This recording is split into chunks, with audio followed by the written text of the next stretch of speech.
West Bengal government OBC reservation নিয়ে নতুন একটা গুরুত্বপূর্ণ আপডেট নিয়ে এসছে।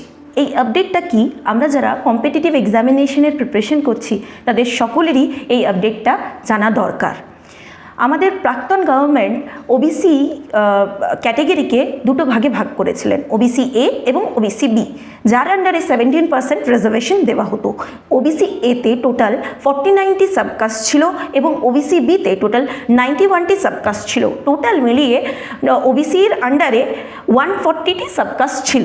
এখন বর্তমান গভর্নমেন্ট এই ওবিসি এ এবং ওবিসি বি ক্যাটাগরাইজেশনটা বন্ধ করে দিয়েছেন। এখন শুধুমাত্র ওবিসি ক্যাটাগরিতেই রিজার্ভেশন পাওয়া যাবে। 17%টাকে এখন 7% করে দেওয়া হয়েছে এবং নতুন যে লিস্টটা দেওয়া হয়েছে সেটার মধ্যে 66টি সাবকাস্ট ওবিসির আন্ডারে রিজার্ভেশন পাবে। তার সাথে 2011 সালের পরে যাদের ওবিসি সার্টিফিকেটটা ইস্যু করা হয়েছিল তাদের সবাইকে এখন নতুন করে ভেরিফিকেশন করাতে হবে।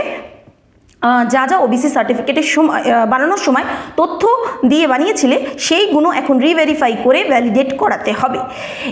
এবার এই ধরনের আরও ফ্যাক্টস জানতে গেলে আমাদের এই ইউটিউব চ্যানেলটিকে সাবস্ক্রাইব করে রাখো এবং আমাদের এই ফেসবুক পেজে যদি তুমি ভিডিওটা দেখো তাহলে অবশ্যই পেজটি ফলো করে দাও। Thank you so much.